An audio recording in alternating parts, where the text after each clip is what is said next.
কারণ আল্লাহ কিয়ামতের দিন যারা মানুষ জান্নাতি হইবে তাদের চেহারাটা অতি উজ্জ্বলিত সুন্দর হইব, যারা গুনাহগার হইবা তাদের চেহারাটা খালা হইব। এর জন্য আল্লাহকে ওয়াস্তে আল্লাহ কোরআনে কইছেন আকিমিস সালাতা লিদুলুকিশ শামসি ইলা গাসাকিল লাইলি ওয়া কুরআনাল ফাজর। আল্লাহ কইতা আকিমিস সালাত, নামাজটারে তুমি তান কায়েম করে লাও, লিদুলুকিশ শামস, দিনের বেলা সূর্য যখন উঠিব 3 ওয়াক্তের নামাজ তাফসীর লেখছেন, জোহরের নামাজ, আসরের নামাজ, মাগরিবের নামাজ, গাসাকিল লাইল অন্ধকার রাত্রিতে তুমি তান 2 ওয়াক্তের নামাজ পড়ো, এশার নামাজ আর ফজরের নামাজ। আল্লাহ 24টা ঘন্টার মধ্যে দিন এবং রাত্রির মধ্যে মাত্র আল্লাহ কইছেন 5 বার তুমি তান আমারে সিজদা করো। আমারে সিজদা করা মানে আমারে আল্লাহ বলিয়া স্বীকার করলাই, আমি আল্লাহ তোমারে সৃষ্টি করছি বলিয়া তুমি বিশ্বাস করলাই, তোমার দিল দিয়া তুমি স্বীকার করলাই, তখন আমি বুঝমু তুমি আমারে মানছ।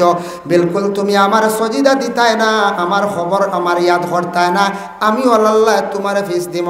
কিয়ামতের দিন তোমার চেহারা সুন্দর থাকতো না, চেহারাটা খালা থাকবো। আসমান ফাটিয়া টুকরা টুকরো হইব। কিতাবও আছে নি বলে কোরআনও আছে। ইজা সামাউন ফাতারাত, আসমান ফাটিব। ওয়া ইজাল কাওয়াকিবু তাসারাত, সিতারা গুলা লটকিয়া ফড়া আরম্ভ হইব গিয়া। ওয়া ইজাল বিহারু ফুজ্জিরাত, সমুদ্রের পানি সারা কিনারা লই লইব, সাইড লই লইব, সমুদ্র শুকাই যাইব। ওয়া ইজাল কুবুরু বুসিরাত, কবর তাকি মানুষ আস্তে আস্তে উঠা আরম্ভ হইবা। 2 নম্বর ফুক দেওয়ার লগে লগে সারা মানুষ শেষ, মারা যাইবা। মানুষ কিতা কোনো পশু কিচ্ছু থাকতা নাই। 3 নম্বর ইসরাফিলে ফুক দেওয়ার সাথে সাথে মানুষ কবরে তাকি উঠিবা। যে যে জায়গার মধ্যে দফন হইবা সেই জায়গার তাকি উঠিবা। কোনো মানুষে যদি মারিয়া যদি কোনো গার্ডেনের নিচে যদি রাখে সেই জায়গার তাকি সেই বন্দা উঠিব। কোনো মানুষের মিজোরাম মারিয়া যদি কুরুঙ্গ ফালাই দে ও জায়গার তাকি উঠিব। কোনো মানুষে মারিয়া যদি গর্ত করিয়া গুহার মধ্যে রাখে সেই জায়গার তাকি উঠিব। কোনো ছোট শিশু বাচ্চারে মা বাবার ডাক্তারের পরামর্শ নিয়ে হত্যা করিয়া বাচ্চারে গাড়িসলা সেই বাচ্চাও জায়গার তাকি উঠিব। সারা আল্লাহর দরবারে উঠিবা।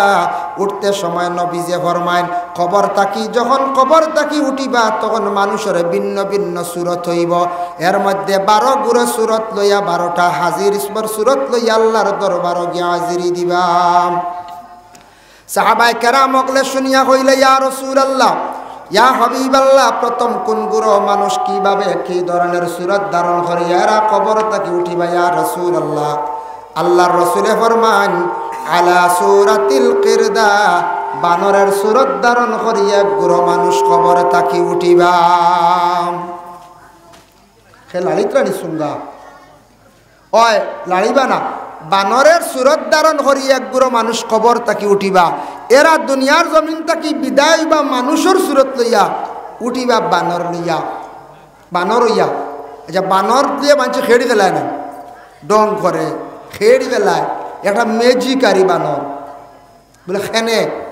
ইয়া রাসূলুল্লাহ, তার কারণটা কি? দুনিয়ার জমিনের মধ্যে এরা কিলে আসলো বলে মানুষ আসলো, বানরের সুরতটা নিয়ে এরা কোন কারণে কবর তাকি উঠিবা?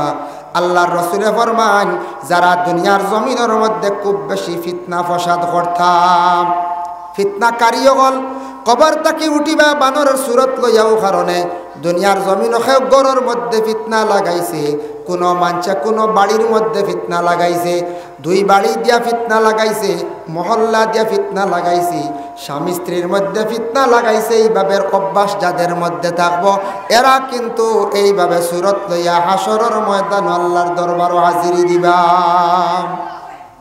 এর লাগি ফিতনাটা বালা নাই। ফিতনা কিতা লাগায়? ফিতনা মুখে লাগায়। মুখে লাগায় না বেশিরভাগ। পয়লা মুখ দিয়া মাতিলা, এমন এক মাত মাতিলা, ও মাতখান গিয়া আরেকজনের কাছে গিয়া হইলা, হওয়ার লগে লগে ফিতনা আরম্ভ হয়ে গেছে। আর ফিতনা লাগায় কোনো সময় খানাখানি হয় না, মাঝে মাঝে খানোর গুড়িত গিয়া জিয়া জিয়া খানাখানির দ্বারাও ফিতনা লাগে, আর জবান দ্বারা ফিতনা লাগে। শাইরে শেরও কইস, পহলে তুলো বাদ মে বুলো, মাত এখান মুখ তুলিয়া চিন্তা করি ছাড়িও। এর জন্য বিশেষ করিয়া ফিতনা লাগানো মানুষ একগুলো মানুষ দুনিয়ার জমিনের মধ্যে আসন, পুরুষও আসন, মহিলা হল আসন। এক জায়গার খবর অন্য জায়গার মধ্যে হইয়া, এক বাড়ির খবর অন্য বাড়ির মধ্যে হইয়া, দুইজনের মধ্যে ঝগড়া লাগাইয়া এরা খালি হাসন। ফিতনা লাগানিটা বালা না, মানে এক জায়গার খবর আরেক জায়গা খোয়া, এটা লোকে চুগলগিরি কয়। চুগলি কথা কইলা দুইজনের লাগি ঝগড়া লাগাই দিলাম। চুগলি কথা খনেওয়ালা সম্পর্কে আল্লাহর রাসূলের ঘোষণা দিছেন, ওয়াকালান নবী সাল্লাল্লাহু আলাইহি ওয়াসাল্লাম লা ইয়াদখুলুনাল জান্নাতা কাত্তাত। চুগল গুররে আল্লাহর রাসূলে ফরমান এরারে জান্নাতের মধ্যে দাখিল করা হইতো না। চুগলি কথা কওয়া, লুকাইয়া কথা কওয়া, এটা খুব খারাপ, এটা গুনাহ কবিরা। আল্লাহর রাসূলে কইছেন যারা চুগলি করবা এরা জান্নাতে প্রবেশ করতে পারত না, এরারে জান্নাত দেব হইতো না। এর জন্য ইকান যদি অভ্যাস আমাদের মধ্যে খেয়রর থাকে, এক বাড়ির খবর আরেক বাড়ি খোয়া, অগরের খবর হগর খোয়া, দুইজন দিয়ে লাগালাগি করা, ফসাদ সৃষ্টি করা, এটা খুব খারাপ, গুনাহ কবিরা। নবীজি ফরমায় উভয়ের বিবাদ তুমি মিঠাইয়া দেওয়ার চেষ্টা করিও, উভয়ের বিবাদ মিঠাইয়া দিও, দেরি করিও না, ঝগড়া লাগাইও না। আমরার দেশে দুই বাড়ি যদি দরবার লাগে কেস হয়, আর একজনে কইবা তুমিও ক্রস কেসুকু করো, বলে না তো দুইও গুঁড়ো লাগ বলা লাগানি হয় না মাঝে মাঝে, তে এগুলো বা আফুস করিও না, আফুস করিও না, শেষ করিও না, চলক ওলা মাথায়। আমরা মিঠাইয়া দেওয়াত কম থাকি, লাগাইয়া দেওয়াত বেশি থাকি, এটা কিন্তু মুমিনের কাজ নাই। এর জন্য এই অভ্যাসটা আমরা তাকে সরিয়া থাকত। দুই নম্বরে, ইয়া রাসূলুল্লাহ কোন গুরু মানুষ কিভাবে কোন ধরনের সুরত ধারণ করিয়া এরা কবরে তাকে উঠিবা? রাসূলুল্লাহ ফরমাইন আরেক গুরু মানুষ কবরে তাকে উঠিবা, তাদের হাতও থাকতো না, পাও থাকতো না, বিকলাঙ্গ অবস্থায় এরা মানুষ কবরে তাকে উঠিবা, গড়িয়াইয়া গড়িয়াইয়া হাশরের ময়দানে হাজিরি দিবা। ইয়া রাসূলুল্লাহ তার কারণটাকে আল্লাহর রাসূলে ফরমান যারা দুনিয়ার জমিনের মধ্যে হাত দিয়া জুলুম করছে, পাও দিয়া মানুষরে জুলুম করছে, এইভাবে অন্যায়কারী হলোর হাত থাকতো না, পাও থাকতো না, এইভাবে হাশরের ময়দানে তারা কবরে তাকে উঠিবা, এইভাবে কবর তাকে উঠিবা, হাত নাই পাও নাই। হাত দিয়ে জুলুম করাম, দেখো হাত দিয়ে জুলুম হয় মাঝে মধ্যে, বলে কিলা আমরার দেশ মাঝে মধ্যে চুরি হয়, চুরি হয় না না, চুরি হয়, সুপারি আখতা চুরি হয়ে যায়, গাড়ির টায়ার যায়, বলে না গাড়ি পর্যন্ত চুরি হয়ে যায়। এইভাবে যে চুরির অভ্যাস যারা আছে এরারে আরবিতে খোয়া হয় সারিক। কোরআনের হুকুম হয়ে থাকছে গিয়া সারিকাতু ওয়াস-সারিক ফাকতাউ আইদিয়াহুমা। যদি কোনো মানুষে যদি চুরি করে তারে যদি প্রমাণিত করা যায় তাহলে শরীয়তের হুকুম হইল গিয়া তার তুমি তার হাত খাটিলাও। আমি নিজে আরব দেশ গিয়া দেখলাম হাত নাই অতটুক খাটা, নিশ্চয় আমি ধারণা করছি মানুষটা চুরি করছিল, তার হাত কাটা হয়েছে। ও অবস্থায় কিন্তু গাড়ি চালার, সৌদি আরবের গাড়িটা তো বেশি অটোমেটিক নেন, যত তিন গাট, এক গাট নিউট্রাল বোধ হয়, এক গাট ব্যাক গিয়ার, আর ঠেলা মারলেও খালি চলের, হ্যাঁ ক্লাস নাই, গিয়ার বারবার চেঞ্জ নাই, যার কারণে হাত নাই, এরপরে পুরা গাড়ি চালা। আল্লাহর বান্দেগান চুরি করলে হাত কাটা শরীয়তের হুকুম। আমাদের ভারতবর্ষ গণতন্ত্র দেশ, আমরা ইসলামিক শাসন হিসাবে কোরআনের বিচার সব কিছু চালাইতাম পারি না। এর জন্য চুরিরে ধরলে মোটামুটি সমাজে আমরা একটা শাস্তি দেই, কারণ কতটুক সামান চুরি করলে তারে আপনি হাত খাটিতা বলে প্রায় কিতাব দ্বারা দলিল হইল ৫,০০০ টাকা বা ৫,৫০০ টাকার পরিমাণ সামান যদি চুরি করে তারে তুমি তার হাত খাটিতায়। এমনি একটা কিরা চুরি করি লাইছে, একটা কমলা খাই লাইছে, দড়ি লাইছন, বিস্কুট নিচে গিয়া তারে তুমি তার হাত খাটিও না, বড় ধরনের শাস্তি দিও না। এখন কিরা খাইলে ওরা হাত খাটিল জি না, এগুলো সামান্য জিনিস। তবে এও চুরিও জায়েজ নাই। মরিচ চুরি করছে, একজনে কইছেন মরিচ চুরি করলে বেশ মারলে থাবড়ে মার না। যাই হোক কোন কিতাব থেকে কইলা জানি না, বয়লা যদি মরিচ চুরি করে বাদর দিন গিয়ে ধরব কিরাত ওলা না, এর বাদে ধরব লাউ, এর বাদে ধরব সুহারি, আমল হয়ে যাব না কোন চাই। চুরি বলতে বিলকুল যাইজ না, হারাম। বিলকুল যাইজ না। হ্যাঁ ছোটোবেলা বুঝছে না, কোনো বাচ্চা ছোটোবেলা আখতে একজনের আম খাই লিছে, খিরা খাই লিছি, এগু দুসরাবাদ নাবালিক হিসাবে, কিন্তু সমজদার হওয়ার পরে খেয়ের কোনো জিনিস না হইয়া, একবারে তীক্ষ্ণ জিনিস না হইয়া খাওয়া আমরা লাগে হারাম। যার কারণে যারা এইভাবে দুনিয়ার জমিনের মধ্যে চুরি করবা, মানুষের সুপারি ফাড়িয়া নিবা, মানুষের গাড়ি নিবা, ব্যাটারি নিবা, দুনিয়াত কোনো মানুষে ধরতে পারছে না, সিসি ক্যামেরায় ধরছে না, কিন্তু আল্লাহর জাতর সাক্ষী আছে, সিসি ক্যামেরা আছে, এখান থেকে কেউ বাঁচা সম্ভব নয় বাবা। কিয়ামতর দিন সারি কখলর খাতার আলাদা হইব, মানুষে কইবারে বা অমুকর ছেলে দুনিয়ার জমিন অমুক মানুষ দেখলাম বড় বালা, কিন্তু আজ দেখি চুরির লিস্ট তাই খাতারও খাড়া হয়েছেন, মানুষে কইবারে বা অমুক মানুষ জমিনও চুরি কষলানি, লক্ষ লক্ষ কোটি কোটি মানুষের কাছে আসরের ময়দানে শর্মিন্দা হইবা। এর জন্য আল্লাহর বন্দেগান চুরি করিয়া যদি কোনো মানুষে যদি খায়, বিলকুল এটা আপনার আমার জন্য হারাম। আর একজনের উপর জুলুম করলা, হাত দিয়ে চুরি করছন, ফাও দিয়ে হাঁটিয়া গেছন, জুলুমকারী হলর হাত থাকতো না, ফাও থাকতো না। অতএব কোন স্বামী হল আসন স্ত্রীর উপর অত্যাচার চালায়, মহিলা করে অনাসত্য অধিক মারামারি করেন, গালিগালাজ করেন, মহিলাগুলারে বড় ধরনের কষ্ট দেন, যার কারণে কোনো মহিলা হল স্বামীর বাড়ি কষ্ট ভাইয়া বাবার বাড়ি চলিয়া যায়, নতুবা বাবার বাড়িও যদি কোনো আশ্রয় দেয় না, সর্বশেষে মেয়েটা আবার বিষ খাইয়া ফাঁস লাগিয়া সুইসাইড করিয়া মারা যায়।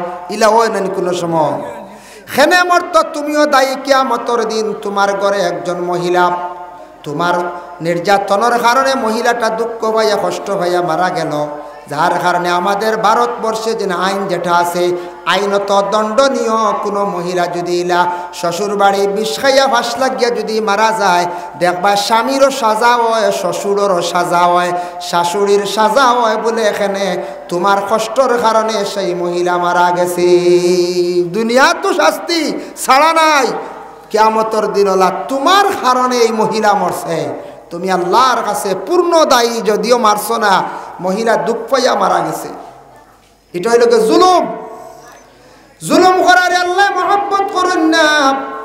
আল্লাহ পাক রব্বুল আলামিন কুরআনুল কারীমের মধ্যে ঘোষণা করেন, ইন্নাল্লাহা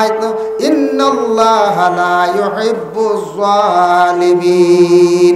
আমি আল্লাহ কামুল হাকিমিনে জালিম হকলরে কখনো পছন্দ করি না, মহব্বত করি না। জালিমরে আল্লাহ মহব্বত করে না। এর জন্য জুলুম করা যেটা খুবই খারাপ। যে কোনো ব্যাপারে জুলুম, নিজের স্ত্রীর উপর লাগাবাড়ি এক মানুষের সে লাড়িতরা হরণ লাড়িছন শুনবা না সাউন্ড বক্স অগুন হরাই লক্ষ্য রাখিব সাউন্ড মিলাই আল্লাহুম্মা সাল্লি আলা মাওলানা মুহাম্মদ আলা আলি সাইয়্যিদিনা। এর জন্য আল্লাহর ওয়াস্তে যে কোনো প্রকারের জুলুম তাকে আপনার আমার বাঁচিতাম বলে খিলাম। যে কোনো জুলুম হইয়া থাকছে গিয়া মুখ দিয়ক, হাত দিয়ক, সম্পদ দিয়ক, জুলুম তাকে আমরা বাঁচিতাম, নতুবা কিয়ামতের দিনে এই অবস্থা হবে। সাহাবায়ে কেরামরা আবার প্রশ্ন করেন, ইয়া রাসূলুল্লাহ, ইয়া হাবিবাল্লাহ, 3 নম্বরে কোন গুরু মানুষ কিভাবে কি ধরনের সূরত লইয়া কবরে তাকে উঠিবা? আল্লাহর রাসূলে ফরমায়, আলা সূরাতিল খানাজির, শুকরের সূরত ধারণ করিয়া কবরে তাকে উঠিবা। শুকরের সূরত, শুকরের সূরত মানে শুকর তো কত মানে নিকৃষ্টতম একটা জন্তু না পঞ্চায়েত, ও জন্তুর সূরত লইয়া উঠিবা। ইয়া রাসূলুল্লাহ, তার কারণ কি? আল্লাহর রাসূলে ফরমান, জমিনের মধ্যে যারা নামাজ পড়িতে অবহেলা করব, ইচ্ছাকৃত অবস্থায় নামাজ পড়িছেন না, খানিও ঠিক আছে, ঘুমানিও ঠিক আছে, রুজি রোজগারও ঠিক আছে, গাড়িও চালানি ঠিক আছে, পরিবার মেনটেনেন্স করাও ঠিক আছে, কিন্তু দিন এবং রাত 24টা ঘন্টার মধ্যে আল্লাহ 5 ওয়াক্তের নামাজের হুকুম দিছেন, মানে 5 বার আল্লাহর জাতরে সজদা করার আল্লাহ হুকুম দিছেন, কিন্তু মাত্র 5 বার আল্লাহর সজদা করছেন না, নামাজ খানাইতা পড়িছেন না। যারা ইচ্ছাকৃত অবস্থায় নামাজরে তরক করবা, কিয়ামতের দিন তাদের চেহারাটা হইব বলে কিলা খালা শুকরের সূরত লইয়া উঠিবা। দুনিয়ার জমিনের মধ্যে শুকর খাওয়া তো হারাম, লাহমাল খিনজির শুকরের গোশত খাওয়া আমরার লাগে হারাম, এটা খাই না। শুকর অত নিকৃষ্টতম একটা জন্তু, খাওয়া হারাম, এটা আমরার লাগি ফালাও নিষিদ্ধ, এটা আমরার লাগি ব্যবসাও হারাম। যার জন্য শুকর অত নিম্নস্তরের একটা জন্তু, যদিও আল্লাহ এটারে সৃষ্টি করছে, কিন্তু সেই শুকরটা আমরা খাইতাম না, ভালিতাম না। এটারে কোনো মানুষে কোনো সময় ভালো পায় না, ঘৃণা করি। সবথেকে বেশি নোংরা জায়গার মধ্যে শুকর থাকে, এত মানে ঘৃণা করেন মানুষে। এইভাবে সুরত লইয়া আসরের ময়দানে উঠিবা, কারণ আল্লাহ কিয়ামতের দিন যারা মানুষ জান্নাতে হইবে তাদের চেহারাটা অতি উজ্জ্বলিত সুন্দর হইব, যারা গুনাহগার হইবা তাদের চেহারাটা খালা হইব। এর জন্য আল্লাহকে ওয়াস্তে আল্লাহ কোরআনে কইছেন, আকিমিস সালাতা লিদুলুকিশ শামসি ইলা গাসাকিল লাইলি ওয়া কুরআনাল ফাজর। আল্লাহ কইতে আকিমিস সালাত, নামাজটারে তুমি তান কায়েম করে লাও, লিদুলুকিশ শামস, দিনের বেলা সূর্য যখন উঠিব, 3 ওয়াক্তের নমাজ তাফসীর লেখছেন, জোহরের নমাজ, আসরের নমাজ, মাগরিবের নমাজ। গাসাকিল লাইল, অন্ধকার রাত্রিতে তুমি তান 2 ওয়াক্তের নমাজ পড়ো, এশার নমাজ আর ফজরের নমাজ। আল্লাহ 24টা ঘন্টার মধ্যে, দিন এবং রাত্রির মধ্যে মাত্র আল্লাহ কইছেন 5 বার তুমি তান আমারে সজদা করো।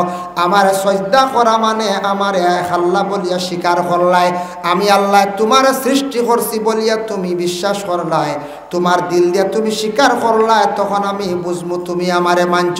বিলকুল তুমি আমারে সজিদা দিতাই না, আমার খবর আমার ইয়াদ করতাই না, আমি আল্লাহ তোমারে ফিস দিব। কিয়ামতের দিন তোমার চেহারা সুন্দর থাকতো না, চেহারাটা খালা থাকবো। এর জন্য এইভাবে ভয়ানক সুরত লইয়া মানুষ হাসরের ময়দানে উঠিবা। 4 নম্বরে, ইয়া রাসূলুল্লাহ, কোন গুরু মানুষ কিভাবে কি ধরনের সুরত ধারণ করিয়া তারা কবরে থেকে উঠিবা? রাসূলুল্লাহ ফরমায়েন, এক গুরু মানুষের দাঁত থাকবো হাতির মতো লম্বা লম্বা, মোটা মোটা দাঁত, লম্বা লম্বা দাঁত লইয়া উঠিবা হাসরের ময়দানে। মানুষে কইবার, ভাই মানুষের দাঁত অত লম্বা খানে, দুনিয়ার তো ইলা দাঁত আমরা কোনোদিন দেখছি না, অত লম্বা দাঁত, তার কারণ কি বুঝলাম না। রাসূলুল্লাহ ফরমান, বলে দুনিয়ার জমিন ফরর হকরে বেশিরভাগ মারিয়া খাইছিল, যে ফরর হক মারিয়া খাইব, কিয়ামতের দিন দাঁত অতি লম্বা লইয়া উঠিব। অটোমেটিক প্রমাণ হয়ে যাইব, বনির হক দাবিয়া খাইছন, বাইর হক দাবিয়া খাইছন, অন্যর সম্পদরে দাবিয়া খাইছন, যার কারণে তানোর দাঁতরে আল্লাহ কিয়ামতের দিন লম্বা বানাইয়া রাখবা। কোনো কাপড় পাইতা নাই, কোনো কিচ্ছু পাইতা নাই, মুখ লুকাইতে পারতা নাই, দাঁতও গুড়িতে পারতা নাই, লক্ষ লক্ষ মানুষের কাছে বড় শর্মিন্দা থাকবা। আখতাকের দাঁতে গুলাম বই গেলে, উৎসাহ হয়ে গেলে একটা অসুন্দর কিছু লাগে না নি? কোনো মেয়ের তুষা দাঁত দুজি হয়ে যায়, তো বাক্কা মানছে বাসাবাসি করেন। এখন ওলা হের মারি সাইন দেবা, কন্যা বেটি দেখা যাইন বেটি গিয়া কইবা মাথাইবা আশাইবা, বুঝাইছেন? দাঁত আটাইবা, ফাও নাই দেবা, ল্যাংড়া উংড়ানি, গলা সাইন নানি, উপায় নাই। এর লাগি ইলা সাওয়া থাকি সরম থাকে, ও স্কুলও আটার দেখাই দিতে, বুঝাইছেন? হলা না কঞ্চা, ইয়া আল্লাহ, ওলা হের মারি সাইন আশাইবা, দাঁত আসেনি, বালা করি আসো, গাইল দাঁত আসেনি, ইয়া আল্লাহ, বুঝা যার গাইল দাঁত সাওয়ার বাটে বুঝা নিয়াও না, খালি সিনার মাংস খাওয়াইতেন না জি। গাইল দাঁত পর্যন্ত চাওয়া হয়, ওলা পর্যন্ত চাই। তো দাঁত তোড়া উঁচু হইল তো কোনো সময় মানুষের অসুন্দর লাগে, পুরুষের হোক মহিলার হোক, যার কারণে দাঁত লম্বা লম্বা হইব হাতির লাগাত, যার কারণে দাঁত খেওয়ার কোনো সময় লম্বা হয়ে যায়। দাঁত এটা আল্লাহর এক নিয়ামত। দাঁতও মাঝে মাঝে বেমারে ধরে না কোনছে না আপনার ধরতে পারে। দেখো দাঁতও যদি কোনো বেমার হয়, আমি হইয়ার আমিও হয়তো পাইছি মহা ঔষধ দাঁতর বেমার। আমরার দেশ কিছু কিছু জায়গাত ফুক বাইর করা হয়, গাড়োয়াল হলে বাইর করেন। একগুলো গাড়োয়াল কইনানি, একগুলো আসন, তারা মুসলমানই দাবি করে, কিন্তু কেরাত কেরাত কুরুত কুরুত কইনানি মন্ত্র পড় হয়। হয় চাউল নেন, মুসলা উসলা নেন, আমি নিজে দেখছি। আর বাদে আসাও তুলার সিবাত খালি ফুক বার হয়, টুটকা না কিতা দাঁতর সিবাত গুষ্ট এক টুকরা টুকার পরে যারবার ক্ষমতা হয় না, খালি লিকাল দিয়ে কুসাইন লাগে। আচ্ছা হোস 3-4টা ফুক 5টা ফুক কিলাই গুণ বার করি খান তো গিয়ে আল্লাহ জানেন। ইতে একগিয়ে কামড়াইলে কোনো মানুষ গড় রইতে পারত না, নমরুদর নাকে দিয়ে এক মশা ঢুকিছিল, ব্রেইনে গেছিল। নমরুদে তার লগর গুন্তরে কইল আমার মাথাত সবসময় বাড়িয়াও, ইকে খালি কলম দিয়ে খালি বাড়িয়াই থাকিস, বুঝাইছিল। বাড়িতে বাড়িতে তার বুড়া লাগি গেছে জ্ঞান নমরুদ রে, আস্তে একদম জোরে বাড়ি মারছে, নমরুদ ডাট্টা করল, বুঝাইছে। যার কারণে বিশেষ করিয়া এক সাধারণ কুদি বিবলার খামড় যারা যায় না বাইন 4-5টা ফুক খান থেকে বাড়াইতে আচ্ছা যাক মনে করিলে ফুক হয়ে গেছে। এটা বেশিরভাগ হয় লিভার তাকিয়া, দাঁতর রোগ হয় লিভার তাকিয়া। দাঁত যদি অপরিষ্কার থাকে, পরিষ্কার রাখুন না, হঠাৎ তাকি হয় দাঁতর রোগ হইলে কবিরাজি একটা ওষুধ আছে, মহা ঔষধ। যারার দাঁতর মধ্যে রোগ আছে পরীক্ষা করিয়া দেখবা, বালা লবণ খড়াইয়ের মধ্যে বাজিয়া লাল করবা, সকালে দাঁত একবার মাজিবা, বিকালে একবার দাঁতরে মজন দিয়া ঘুমাই যাইবা। কোনো সময় দাঁত ক্ষয় রোগে ধরিলাই, দাঁতর মধ্যে বিভিন্ন যন্ত্রণা আসি যায়, লবণের দ্বারা দাঁতর ভিটামিন যুক্তটা পুরা হয়ে যায়, এর কারণে দাঁতর অনেক রোগ কমি যায়, বালা হয়ে যায়, বিষ বেদনাও কমি যায়। লবণ খালি গরম মানে বালা করে লাল করি বাজিয়া। আর বেদায়া ও নেহায়া সেই কিতাবর মধ্যে লেখছেন, নিশ্চয় আপনারা শুনতে পারেন, ইজাজাত তাব্বাত ইয়াদা কুল হুয়াল্লাহ 3টা সূরা দিয়া দাম করিয়া উতির নামাজ পড়িলে দাঁতর বড় বড় কঠিন রূপে আল্লাহ সমাধান করেন। যার জন্য বিশেষ করিয়া দাঁত একটা নিয়ামত আল্লাহ বাবা দান করছে, জিহ্বা যেটা এটা আল্লাহ একটা নিয়ামত দান করছে। যার কারণে দাঁত কোনো অসুবিধা হইলে জিহ্বার কষ্ট হয়, আর জিহ্বার কোনো অসুবিধা হইলে দাঁতর কষ্ট হয়। ওই নিনা না কোন যায়, জিহ্বার যদি কোনো বেমার হয়ে যায় দাঁতে কানি পায় না, জিহ্বা গা হইলে খানি আছে জি না, বালা খানি নাই। আর যদি দাঁতর গুড়ির কিচ্ছু ঢুকেতে জিহ্বা শান্তি হয় না। হাই রে হায়, কি যা সুন্দর একটা সিস্টেম। আমি ভাষে দিয়ে একটা আপনারা সামনে একটা কাহানি কইয়া, একটা ভাষে দিয়ে কোনো কিতাবই নাই, একটা কিচ্ছা কইয়া। দুনিয়াত আমরা ফানিরে দাম দিয়ার না তেলরে দাম দিয়ার, 1% মানুষে মেসাবরে দাম দিয়ার না জেনারেল শিক্ষারে দাম দিয়ার গুরুত্ব দিয়ার। ওটা দেখাইতে গিয়া একদিন আমি একটা ডিভাইড সম্পর্কে, তাদের মধ্যে ডিভাইড আরম্ভ হয়েছে একটা ঘটনা নিয়ার। একটা গল্পর বইয়ের মধ্যে দেখলাম তেল আর ফানির মধ্যে একটা ডিভাইড আরম্ভ হয়েছিল। বহু উচ্চ পর্যায়ের একজন জ্ঞানী একটা গল্পটা লেখছেন। তেলে কইল রে বাই ফানি, তোমার জমিনও মূল্য কেমন দেখি হসাইন। বলে আমার দুনিয়ার জমিনের মধ্যে আমার মূল্য আছে, আমার দাম আছে।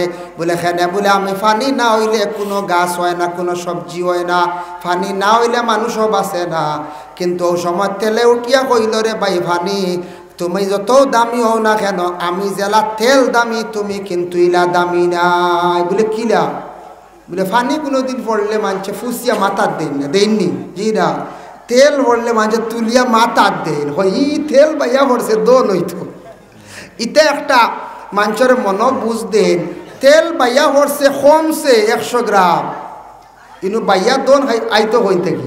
এর অর্থ হইলে তেল উঠে তুলো ফালাইতাই না, বুঝাইছেন? ওটা সাজও লাগাও।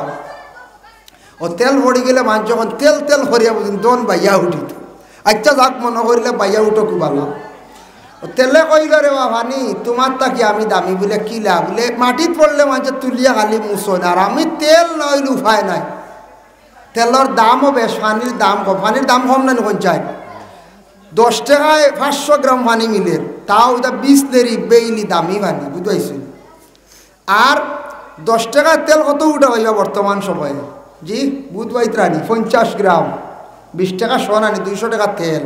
আচ্ছা 150 টাকা 15 টাকা শ। তেলের কত দাম, মানুষের শরীরও লাগায়, মাটিত পড়লে তুলিয়াও লাগায়। ই তেল কত মূল্যবান, পানির কিন্তু ইলা মূল্য নাই। সাড়ের ভালার দর যথা মনে করেন খারও বলতা চলের, সব জায়গাত ব্যবহার। তেল কিন্তু বালা জায়গাত ব্যবহার, পানি হইল হাসা উত্তর। ভাই তুমি কিলা দামি হইলাই রে ভাই? হসাই তেলরে হইল। তেলে হইল রে ভাই দামি হয়েছে, কিন্তু জীবনে বড় কষ্ট হয়েছে আমার। বলে কিতা? বলে বেটায় ফয়লা আল ছইছে, আল ছইয়া বিচি ফেলাইছে আমারে। বড় সিফাত, ডলার সিফাত থেকে কষ্ট করে বার হয়েছে। বলে তে তো কষ্ট আছে, হাসাও তো ডলার সিফাত বার হয়েছে নানি। ডলার সিফাত থাকি বার হইলাম, রোদ খাইলাম, মেঘ খাইলাম, বাইরব। এরপরে কতদিন যেন গেল, আমার ফানি কিছু কিছু দিলা, তুমি এই সাহায্য করলাই, ঠিক আছে। এরপরে আবার রোদ খাইলাম, মেঘ খাইলাম, খাইতে খাইতে যখন আমার আমি বড় হইলাম, বিসি ধরলাম, আমি তেল ধরিলাইলাম। তেল ধরার পরে মালিকে খালি সার খালি আমি লাল হয়ে যাইতাম, লইয়া যাইতো গিয়া খাটিয়া। যখন আমি পুরা মানে তেল বনি গেলাম, আমার খাটিয়া বেটা নিয়ার অদিত তৈল কয় দিন খালি রোদ খাইলাম, বুঝতে রোদ খাইতে খাইতে রে ভাই একদিন বড় মুগের লইয়া আইসা যা বাড়িয়ানি শুরু করছি। যেমনে বাড়িয়ানি শুরু করছে লাই আর আমরা শস্য লাভ বাড়িয়াই নানি, বাড়িয়ে বার করা হয় না। এখন তা কমে গেছে। আগে দেখছি আমরা মা দাদি বার করছে বাড়ি খাইতে খাইতে রে ভাই মুগৈরের বাড়িয়ে বার হইলাম, কত কষ্ট। আবার বেটায় নিয়ে রোদিত দিল, আবার রোদ খাইলাম। রোদ খাইতে খাইতে রে ভাই একবারে শুকাই গেলাম। এরপরে আবার বেটা কি করলো, আবার বেটায় বেগ বরলো লইয়া রওনা দিছে, নিয়ে আবার মেশিনও নিচে রে ভাই। এমন সিফা থামাইলাম, সিফা খাইতে খাইতে বাইরে তেল বার হইলাম। বুঝতেছেন কত কষ্ট নানি। ফেরাল মেশিনও ঢুকানির পরে কত কষ্ট তেল বার হয়েছি আমি কত দিন গেছে। তুমি উপরে থাকি পড়লা, আসমান থেকে জরাত দিয়া চিত্রিয়া গেলায়, অত শেষ। ফানিয়ে কইল মা ঠিক, তুমি খুব কষ্ট করছো, তার লাগে তোমার দাম বেশ। আমার তো কষ্ট নাই, মূল্য নাই, দাম নাই কইতরা, কিন্তু আমি একদিন দামি, তুমি তেল কোনো কানু থাকতে নাই বলে কোন দিন থেকে হসাই। ও সময় ফানিয়ে কইল রে ভাই তেল শুনো, আমি একদিন ফানি বড় মূল্যবান হইমো, বড় সম্মানী হইমো, কিন্তু তুমি তেল থাকতা না, তোমার কোনো সম্মান মর্যাদা থাকতো না। বলে কোন দিন? বলে একদিন কিয়ামতর দিন, আখেরাতর দিন। হাউজে কৌসরের ফানি ব্যতীত আর কোনো ফানি থাকতো নাই। এই দিন তেলের কোনো মানুষে মাথার মাথিত নাই, তেলের কোনো নিরাশ থাকতো নাই, যার কারণে সেই দিন আমি সম্মানী হইমো ফানি। যার কারণে দুনিয়ার জমিনও আমরা উকিলরে সম্মান দিয়ার, জেনারেল মাস্টারদের সম্মান দিয়ার, ধনীরে সম্মান দিয়ার, 1% মানুষে আলিম উলামা ওগুলারে পুরা সম্মান দিতরা না। তার কারণে থাকছে গিয়া জেনারেল মানুষের সম্মান দিতরা। কিন্তু একদিন বুধবাইবা বলে কোন দিন? বলে কিয়ামতর দিন।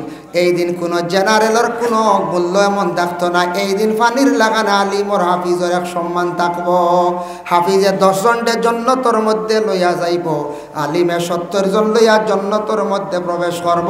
সেই দিন আলিম উলামা মেসা বখলর সম্মান বোঝা যাইব। পানির লাগান কিন্তু তেল তেল জ্বালা দুনিয়ার সম্মানে, কিন্তু কিয়ামতর দিন তেলের কোনো সম্মান আকার থাকতো নাই।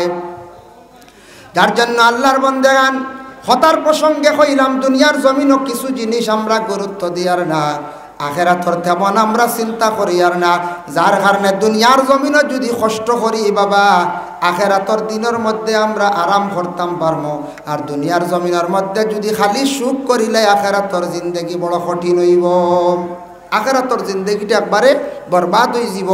যার জন্য বিশেষ করিয়া আমরারে আল্লাহ পাক রব্বুল আলামিনে দুনিয়ার জমিনও দিছেন, আমরার প্রত্যেকের উপরে হক আছে, প্রত্যেকের উপরে হক আছে। যতটুক হক আমরা যথাসাধ্য আদায় করতাম। যেমন যারার